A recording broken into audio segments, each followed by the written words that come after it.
Allahu Allahu Allahu Allah Allahu Allahu Allahu Allah Allahu Allahu. Innal hamdalillah nahmaduhu wa nasta'inuhu wa nastaghfiruh wa na'udzu billahi min shururi anfusina wa min sayyiati a'malina. من يهده الله فلا مضل له ومن يضلله فلا هادي له أشهد أن لا إله إلا الله وحده لا شريك له وأشهد أن محمدا عبده ورسوله اللهم صل وسلم وبارك على نبينا محمد وعلى آله وأصحابه أجمعين أما بعد فيا أيها الحاضرون أوصيكم وإياي بتقوى الله وطاعته لعلكم تفلحون فقد فاز المتقون. وقال الله تعالى في القرآن الكريم أعوذ بالله من الشيطان الرجيم بسم الله الرحمن الرحيم يا أيها الذين آمنوا اتقوا الله حق تقاته ولا تموتن إلا وأنتم مسلمون. Hadirin jemaah salat Jumat yang dimuliakan Allah, marilah kita bersyukur kepada Allah Subhanahu wa taala atas segala limpahan nikmat dan karunia telah Allah berikan kepada kita. Begitu banyak nikmat yang Allah berikan kepada kita sehingga ketika kita berusaha untuk menghitung nikmat Allah, maka sesungguhnya kita tidak akan dapat menghitungnya. Maka yang harus dilakukan adalah bagaimana kita bersyukur kepada Allah dengan cara menjadikan semua nikmat yang Allah berikan sebagai jalan bagi kita untuk semakin dekat dan semakin taat kepada Allah. Salah satu ciri orang bersyukur adalah orang yang semakin taat kepada Allah. Karena dengan begitu banyak nikmat yang Allah berikan, membuat dia semakin dekat dan taat kepada Allah Subhanahu wa taala.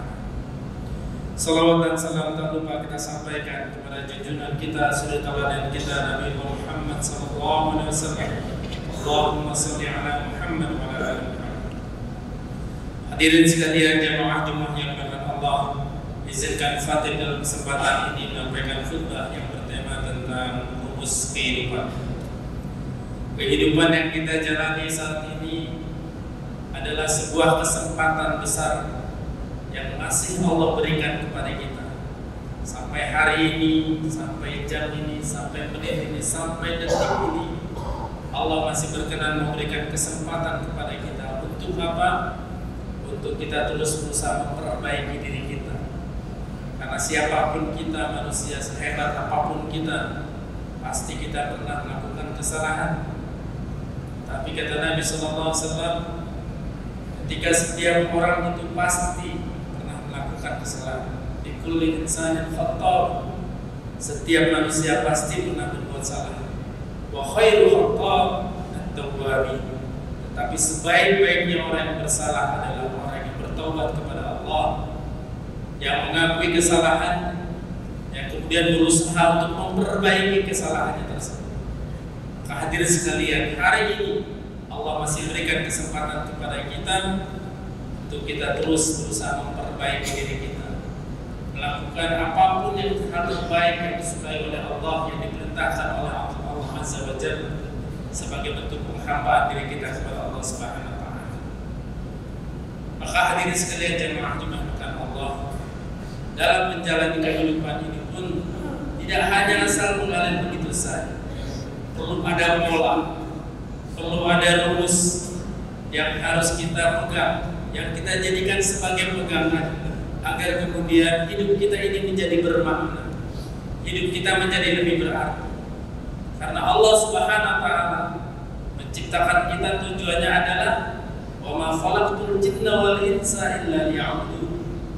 Allah tidak ciptakan jin dan manusia hanya untuk beribadah kepada Allah Subhanahu wa taala. Maka bagaimana caranya agar setiap aspek kehidupan kita kemudian menjadi bernilai ibadah di sisi Allah Subhanahu wa taala? Izinkan khatib kesempatan ini menyampaikan tentang rumus kehidupan yang bisa menjadi pegangan bagi kita semua. Yang pertama adalah tentang bagaimana respon kita, reaksi kita, bagaimana kemudian sikap kita Apa yang harus kita sikapi ketika kita menghadapi ujian dalam kehidupan? Karena sejatinya kehidupan kita pasti akan ditimpakan oleh ujian. Apalagi ketika kita mengaku beriman kepada Allah, maka Allah sampaikan di dalam surah Al-Ankabut ayat 20. Ahasiban nasu ayyutraku ayyaqulu amanna wa hum la yuftanun. Apakah mengira orang yang mengatakan diri kami beriman kepada Allah kemudian dibiarkan begitu saja sedangkan dia tidak diuji?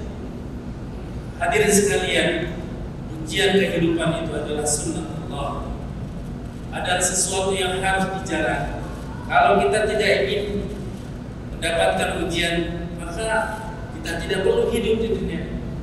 Karena kehidupan kita pasti akan ditimpakan oleh Allah ujian. Apa bentuk ujiannya? Dalam Quran surah Al-Anbiya ayat 35, Allah sampaikan kullu nafsin dha'iqatul maut. Setiap yang berjiwa, yang bernyawa pasti akan mati. Wa nabluukum bisyarri wal khairi fitnah. Dan kami timpakan kepada satu keburukan dan juga kebaikan, fitnatan sebagai ujian. Wa ilaina turja'un, dan kepada kami lah kamu akan dikembalikan. Maka hadirin sekalian jemaah dimuliakan Allah, orang selama ini memahami bahwa ujian itu hanya sesuatu yang sifatnya buruk, sesuatu yang sifatnya tidak menyenangkan bagi diri kita. Tapi hakikatnya Allah sampaikan sendiri dalam ayat tersebut bahwa kebaikan kita pun, kesenangan yang kita rasakan, kelapangan yang kita hadapi, yang kita rasakan juga, itu semuanya juga adalah ujian dari Allah Subhanahu wa Ta'ala. Kebaikan, kesenangan, kelapangan, kekayaan, apapun yang kita rasakan, yang kita merasakannya senang-senang saja, maka hakikatnya itu adalah ujian dari Allah. Supaya apa? Supaya kita bersyukur kepada Allah, menyadari bahwa kesenangan, kelapangan, kebahagiaan yang kita rasakan itu adalah semua nikmat dari Allah, dan kita jadikan syukur kita ini menjadi jalan bagi kita untuk semakin dekat, semakin taat kepada Allah. Tetapi hadirin sekalian, jangan juga dilupakan bahwa ujian kehidupan kita pun juga adalah ketika Allah nimpakan kesusahan, kesulitan, keburukan, kesedihan, dan lain sebagainya. Sehingga Allah sampaikan dalam surah Al-Baqarah, "Wala nabluwannakum bisyai'in minal khauf", rasa takut, wal ju', kelaparan, wa naqsin minal amwal, kekurangan harta, wal anfusi was samarat, kehilangan jiwa dan buah-buahan. Tapi apa kata Allah? Wa basyiris sabirin, bergembira bagi orang yang sabar. Alladzina idza asabatuhum musibah qalu inna lillahi wa inna ilaihi raji'un. Yaitu orang yang ketika mendapatkan musibah dia kemudian mengatakan inna lillahi wa inna ilaihi raji'un. Sesungguhnya kita semua ini milik Allah dan akan kembali kepada Allah Subhanahu wa taala. Hadirin sekalian jemaah yang dimuliakan Allah, maka respon kita lah yang harus menjadi rumus bagaimana ketika kita menyikapi ujian-ujian yang Allah timpakan kepada kita. Senang atau susahnya hidup kita, kaya atau miskinnya kita, lapang atau sempitnya hidup kita, maka harus bisa disikapi dengan baik. Karena sesuatu yang baik ketika disikapi dengan baik akan menjadi lebih baik. Tetapi sesuatu yang buruk disikapi dengan baik, maka insya Allah akan jadi lebih baik. Akan tetapi hadirin sekalian, sesuatu yang baik pun ketika disikapi dengan buruk malah akan jadi buruk. Apalagi ketika sesuatu yang buruk disikapi dengan buruk pun akan jauh lebih buruk. Maka sikap kita lah, respon kita lah yang akan menjadi rumus dalam kita menjalani kehidupan. Pahit manisnya kehidupan tentu pasti kita merasakan. Tinggal bagaimana respon kita. Maka rumusnya adalah hadirin sekalian, ketika Allah timpakan kebaikan, kesenangan, kelapangan kepada kita, maka patutlah kita bersyukur kepada Dia. Dan ketika Allah timpakan kesusahan, kesulitan, kesedihan, maka patutlah kita untuk bersabar, menahan diri kita agar kita tidak melakukan hal yang tidak disukai oleh Allah Subhanahu wa taala. Itulah hakikat kesabaran. Maka hadirin sekalian, jamaah dimuliakan Allah, pun juga harus disadari bahwa setiap kebaikan dan keburukan yang terjadi dalam kehidupan kita harus disadari dan harus diyakini bahwa ketika Allah sampaikan dalam surah An-Nisa surah ke-4 ayat 79, "Ma asabaka min hasanatin fa min Allah "Wa ma asabaka min sayyi'atin famin nafsi." Apa-apa yang baik yang menimpa kepadamu maka itu hakikatnya datangnya dari Allah. Tapi apa-apa yang buruk yang menimpa kepadamu maka itu datangnya dari dirimu sendiri. Maka lalu bagaimana ketika Allah timpakan keburukan kepada kita? Jangan salahkan siapapun, jangan salahkan orang lain, jangan salahkan pasangan kita, jangan salahkan anak kita. Apalagi kita menyalahkan keadaan, apalagi kita menyalahkan Allah. Siapa yang harus disalahkan? Kita sendiri. Kita sendirilah yang mengundang keburukan itu terjadi. Karena memang demikianlah sunatullah-Nya. Ketika ada sesuatu yang baik itu datang dari Allah, dan sesuatu yang buruk itu pasti diundang oleh keburukan kita sendiri. Maka segeralah bertobat kepada Allah, memohon ampun kepada Allah, mengintrospeksi diri kita, mengevaluasi diri kita. Lebih baik kita bermuhasabah daripada kita marah-marah, karena marah-marah tidak akan menyelesaikan masalah. Hadirin sekalian, jemaah dimuliakan Allah. Itu tadi rumus yang pertama tentang bagaimana respon kita menghadapi setiap episode dalam kehidupan kita. Yang kedua adalah, hadirin sekalian, adalah tentang kepada siapa kita menggantungkan harapan kita. Hari ini banyak orang yang kemudian salah dalam meyakini satu hal, dalam kemudian menggantungkan harapannya. Ketika dia meminta pertolongan, maka hakikatnya dia harus minta tolong kepada siapa? Dalam setiap sholat kita, setiap rakaat kita membaca suratul Fatihah, ada satu ayat yang selalu kita baca, dan ini merupakan sebuah deklarasi kita, declare kita di hadapan Allah. Iyyaka na'budu wa iyyaka nasta'in. Hanya kepada Engkau ya Allah kami beribadah, kami menyembah, dan hanya kepada Engkau ya Allah kami mohon pertolongan. Namun hadirin sekalian, banyak sekali kemudian yang orang menyalahgunakan tentang deklarasi. Banyak orang yang kemudian malah menggantungkan harapannya kepada selain Allah, menggantungkan harapannya kepada manusia, yang akhirnya berbuah apa? Berbuah kekecewaan. Kecewa kenapa? Karena dia berharap kepada selain Allah. Bagaimana dia bisa berharap kepada manusia padahal manusia juga terbatas, manusia itu lemah, banyak bohongnya, banyak dusta. Kenapa kita tidak menggantungkan harapan kita kepada Allah? Yang Allah tidak ada batasnya, yang Allah Maha Kuasa atas segala-galanya. Hadirin sekalian, banyak sekali contohnya. Salah satu contohnya adalah ketika kita sakit misalnya. Ketika kita sakit, kita datangi dokter, kemudian kita sampai dokter, tolong dokter, tolong bagaimana supaya saya bisa sembuh. Hanya dokter yang bisa menyembuhkan saya. Hati-hati hadirin sekalian. Kalimat tersebut sekilas memang benar, tapi ketika kita menyatakan bahwa hanya dokter yang bisa menyembuhkan, maka sesungguhnya kita telah berbuat syirik. Kita telah mensekutukan Allah. Bukankah Allah yang Maha menyembuhkan? Wa idza maridtu fa huwa yashfi. Dan ketika aku sakit, dialah Allah yang menyembuhkan. Maka jangan sampai ketika kita berharap sesuatu kemudian kita menggantungkan harapan kita kepada selain Allah. Kalau memang benar tauhid kita, iyyaka na'budu wa iyyaka nasta'in, maka camkan dalam hati kita bahwa hakikatnya kita hanya memohon pertolongan kepada Allah. Hanya Allah lah yang bisa menolong kita. Sedangkan manusia hanya menjadi jalan dari pertolongan Allah Subhanahu wa taala. Hakikat inilah yang harus kita sadari. Jangan kemudian melenceng pikiran kita, jangan kemudian melenceng hati kita, melenceng tauhid kita dari keyakinan kita kepada Allah Subhanahu wa taala.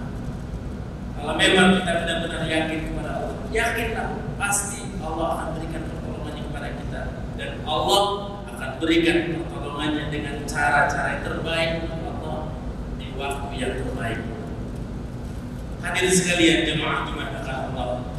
Rumus yang ketiga adalah tentang apa yang harus kita lakukan untuk menolong orang lain.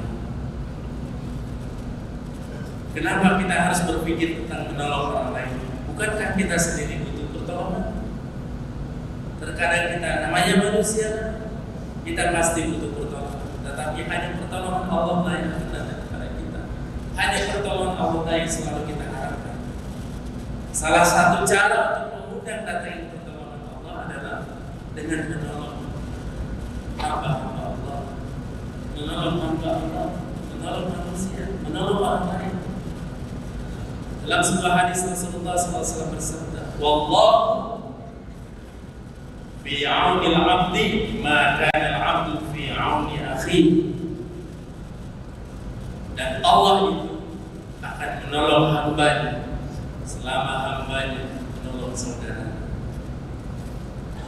Jangan berpikir ketika kita menolong orang lain kemudian kita menjadi rugi. Jangan pernah merasa rugi ketika kita menolong orang lain. Yakinlah hadir sekalian, pertolongan apapun, sekecil apapun pertolongan yang kita berikan kepada orang lain, maka hakikatnya itu adalah jalan bagi kita untuk mendapatkan pertolongan Allah. Bukankah saat ini kita membutuhkan pertolongan Allah?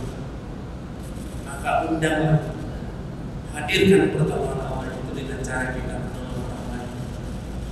Ada orang-orang yang datang yang meminta pertolongan kepada kita, maka bantulah.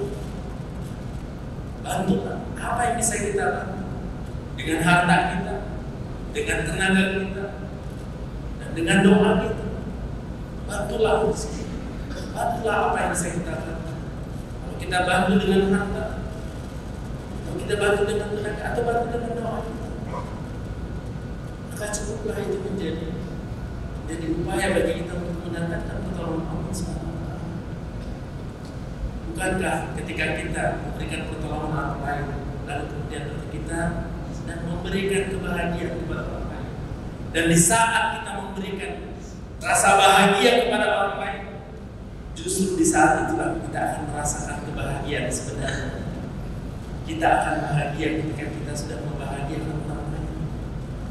Bayangkan hadir sekalian, ketika kita membantu orang, memberi bantuan kepada orang lain, kemudian dia merasa senang, bahagia dengan bantuan kita tersebut. Tetapi hakikatnya siapa yang lebih bahagia? Justru kita.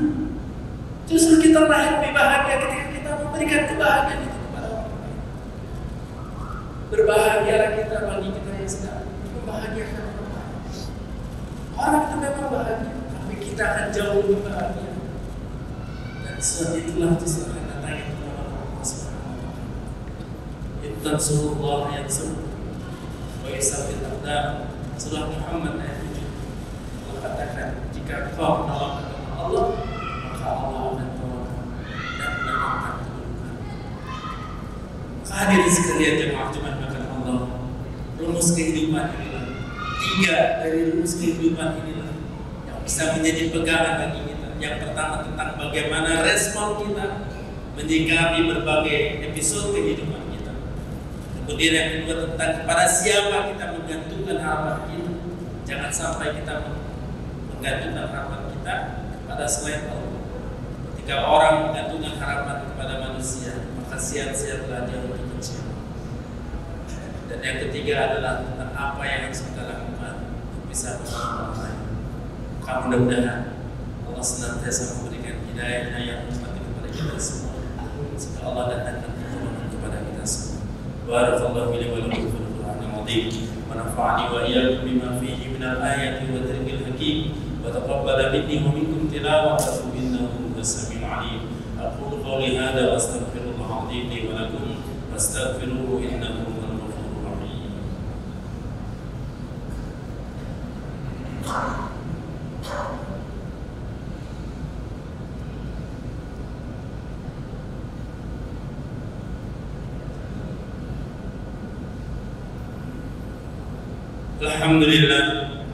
Alhamdulillahilladzi arsala rasulahu bil huda wa dinil haqq liyudhhirahu 'ala ad-din kullih wa kafaa billahi shahidan.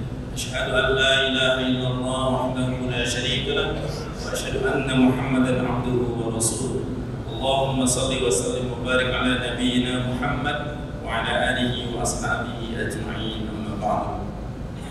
Hadirin jamaah salat Jumat yang dimuliakan Allah, kesempatan khutbah yang kedua ini, mari kita tundukkan hati kita, kita tengadahkan kedua tangan kita, bersama-sama berdoa kepada Allah Subhanahu bermunajat kepadanya, memohon ampun kepada Allah atas segala dosa dan kesalahan kita, memohon ampun kepada Allah, bertobat kepadanya atas segala kekhilafan dan kelalaian kita.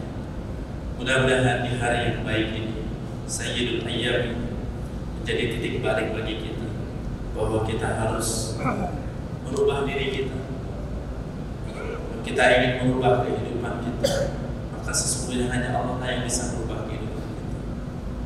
Dan Allah akan merubah kehidupan kita selama kita mau memperbaiki hubungan kita dengan Allah,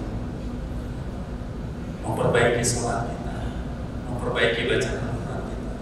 Maka insya Allah dari sekalian, semakin usaha kita, semakin gigihnya kita berusaha untuk memperbaiki hubungan kita dengan Allah, maka di saat itulah Allah pun akan lebih bersungguh-sungguh lagi memperbaiki kehidupan kita. Inna Allah wa malaikatahu yusholluna 'alan nabi ya ayyuhalladzina amanu shallu 'alaihi wa sallimu taslima.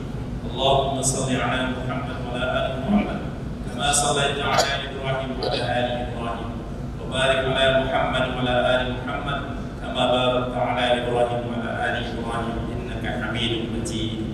Allahumma ighfir lil muslimina wal muslimat wal mu'minina wal mu'minat al ahya'i minhum wal amwat bi rahmatika ya arhamar rahimin. Allahumma ighfir lana wa liwalidina warhamhum kama rabbawna shighara. Allahumma arina al-haqqa haqqan warzuqna ittiba'ah wa arina al-batila batilan warzuqna ijtinabah. Allahumma a'inna 'ala dhikrika wa syukrika wa husni ibadatika. Allahumma inna nas'aluka ridhaka wal jannah wa na'udzu bika min sakhatika wan nar. Rabbana taqabbal minna innaka antas samiul 'alim wa tub 'alaina innaka antat tawwabur rahim.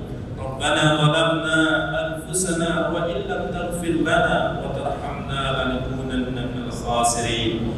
Rabbana la tuzigh qulubana ba'da idh hadaytana wa hab lana min ladunka rahmah innaka antal wahhab. Rabbana hab lana min azwajina wa dhurriyyatina qurrata a'yun waj'alna lil muttaqina imama. Rabbana atina fid dunya hasanah wa fil akhirati hasanah wa qina adzaban nar. Ibadallah, innallaha ya'muru bil 'adli wal ihsan wa ita'i dzil qurba wa yanha 'anil fahsya'i wal munkari wal baghi ya'idukum la'allakum tadhakkarun. Fadhkurullaha 'azima yadhkurkum washkuruhu 'ala ni'amihi yazidkum wa la dhikrullahi akbar.